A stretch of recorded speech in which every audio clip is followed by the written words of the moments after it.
Iya. Maraming salamat, Your Honor. Collective and privilege speech lang po, Your Honor.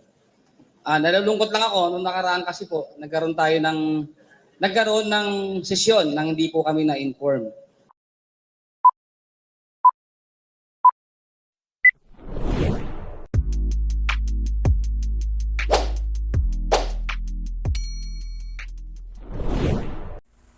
Welcome back sa aking YouTube channel. Para sa mga first time mga pag-unawat, please click nyo na yung Jeremy's TV email. Anyway guys, wala lang ba ito, libre lang. Tulong mo na lang din sa kapwa mo. Alright, thank you very much po. So topic natin ngayon po to this video. Mga konsehal na kampi kay Yorme, nagsipagbitiw. Dahil siyempre, init na ang issue sa labang Lacuna at Yorme Isko Moreno. Yan guys, yan ang mainit na pag-uusapan natin. Dahil siyempre, alam naman natin, di ba? May mga session yan sa City Hall ng Maynila. O kahit hindi sa Maynila, sa buong bansa. Every City Hall yan, ang munisipyo. So ngayon, ang sabi ng mga kakampi ni Yorme, siyempre, kumbaga ngayon guys, nahahati na, di ba? Kung nung panahon ni Hani Lacuna nung pagkaalis ni Yorme, di ba, tumakbo ng presidente noong 2022, naging majority lahat sila guys.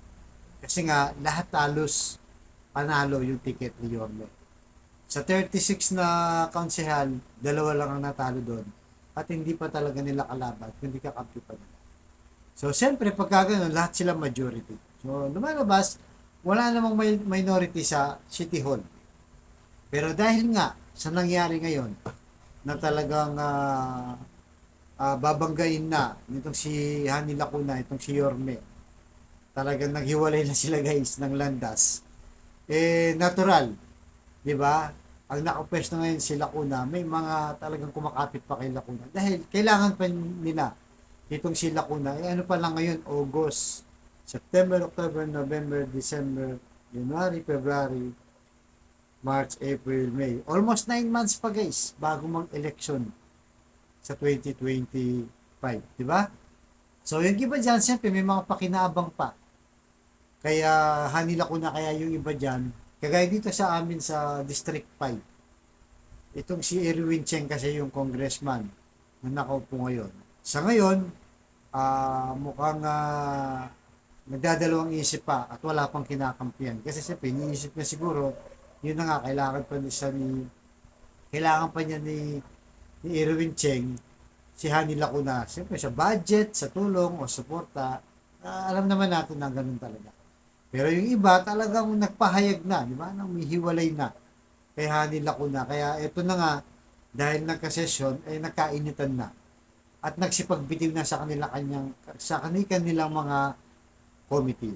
So, isa sa mga nagbitiw at nagsalita dyan sa session nila, itong si Consi Awi ng District 2. Ito talagang to guys, talagang solid Yorme to noong pa lang, 2019 pa lang. At kung maalala nyo, itong si Consi Awi, ito yung talagang pinagtanggol itong si Yorme noong panahon ni Banat Bay guys, di ba? Nung hindi pa bumabaliktad itong si Banat Bay, hinamon niya kasi ng suntukan itong si Yorme. Siyempre, dahil lumabas sa social media, ngayon itong si Consihawi, napakalaki kasi ng katawan nito guys. Maskulado, malaking mama. Ang sabi niya noon, kung gusto mo mapagsuntukan sa mayor, kay Yorme, dumaan ka muna sa councilor. Siya nga tinutukoy, kung baka siya muna yung haharap bago si Yorme. Siyempre, para protektahan, di ba? Ipagtanggol itong si Yorme. Pero hindi naman natuloy niya guys, di ba? Dahil nga nakita natin itong si Banat Bay, biglang sinuportahan. Dahil nakita niya itong si Yorme na napakagaling, di ba? Sa kanyang mga resibo, di ba? Yung condominium, yung bagong hospital ng Maynila, puro world class, di ba? Mga public school, puro mga world class. Nakita niya at gumanda ng Maynila. Siya na mismo nagkukwento noon na nagbago talaga. Hindi siya taga Maynila, pero dahil nagpe-performata sila dyan sa Cowboy Grill, nakikita ang paligid ng Maynila. At totoo naman guys, na nabago talaga ni Yorme. At eto na nga, balik tayo dun kaya sa mga konsehal, itong si Konsehawi, nagsalita sa konseho, sa kanyang saloobin, kung ano nangyari, kung bakit sila nagsiresign sa kanilang mga committee, sa kanilang pwesto. So narito guys, panoorin muna natin yung mismong speech, di ba, ni Konsehal Awi ng District 2. Right? Pasok, Konsi. Yeah. Maraming salamat, Your Honor. Collective and privilege speech lang po, Your Honor. Nalulungkot lang ako nung nakaraan kasi po, nagkaroon ng sesyon nang hindi po kami na-inform na kami po pala ay wala ng committee. Kaya po, ang dahilan kung ba't di kami nagpunta kahapon, sapagkat hindi naman din kami inimbita noong nakaraan. Ano naman ang aasahan ng iba para pumunta pa kami kahapon. Doon pa lamang po, kami po inabastos na. Sa bagay, okay lang naman po yun. Nangyari na po yan.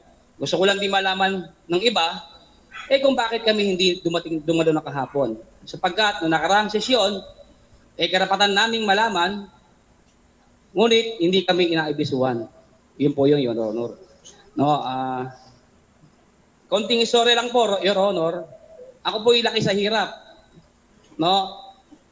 Bilang laki sa hirap po, survival po kami ron. Para makakain. Ibig survival, 10 taon pa lang ko kasi ako, kanya-kanya na kaming diskarte, paano mabubuhay ang pamilya namin, mabubuhay kami. Hanggang nagbibinata po ako, nakihado na tayo sa mga batang hudlom. Hindi ko naman okay nahihiya yung pinagdaanan ko. Yung mga batang hudlom po doon, yun po, ay nanlalamang para lang makasurvive.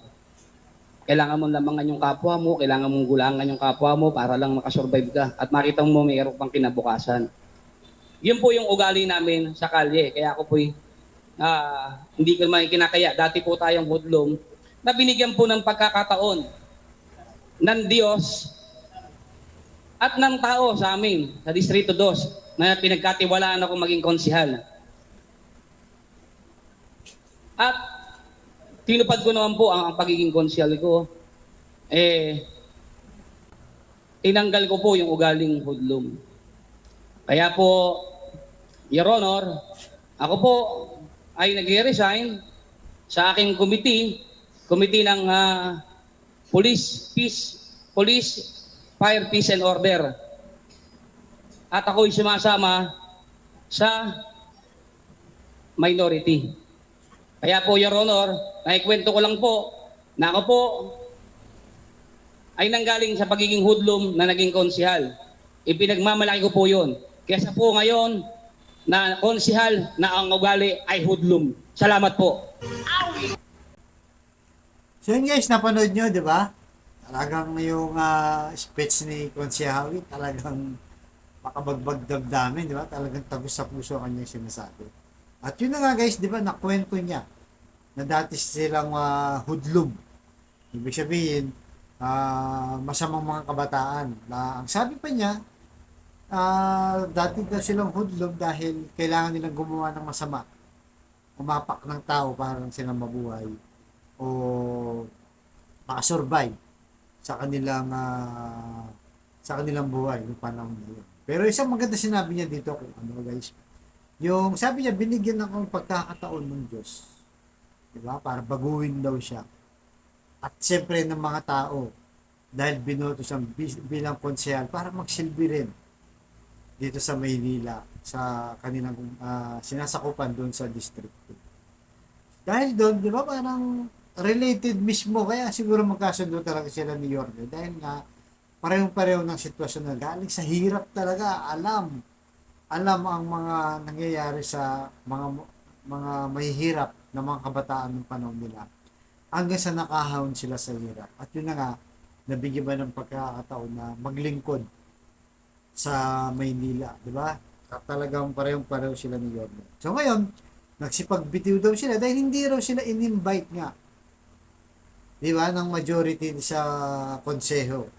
Siyempre, umaga, inunahan na nila dahil nga tatanggalin pa rin sila kahit hindi sila magsipag-resign. Dahil nahati na nga ngayon, guys, magkakaroon na ngayon ng minority. Actually guys, maganda yan sa bawat distrito, sa bawat munisipyo o city hall, na may mga minority at majority. Kasi nga para may check and balance. Kasi kung puro na lang majority, lahat ng gagawin nila kahit hindi naman maganda, mangyayari pa rin yun. Yun din ang gagawin nila. Parang sa Senado, di ba, nakita natin, puro majority. Sinong minority din yun dyan? Si Senador Risa Ontiveros at si Coco Pimentel. Pero lumalaban sila, di ba? At ngayon, nakikita natin na itong si Senador Risa ay talagang umaangat pa kahit sa mga majority. Ganun din to, guys. Kahit minority kayo, kung tama ang ginagawa niyo at nakikita ng taong bayan, ay talaga namang makukuha ka ng suporta sa kanila. Kaya yun ang abangan natin guys. Sa tingin natin baka meron pang magsisipagtalunan dyan. Mukhang dadami pa yung minority. Si Yorme ganyan din ang ginawa guys. Dati siyang majority. Kung napanood niyo yung long time ago na kanyang speech, nag-minority din siya kasi nga ayaw rin niya yung ginagawa ng majority. Dahil sa tingin niya na apektado yung mga mahihirap at hindi na para sa mahirap ang kanilang ginagawa. Right guys? Kaya guys, anong masasabi nyo? Tama ba? At talagang magkakainitan na.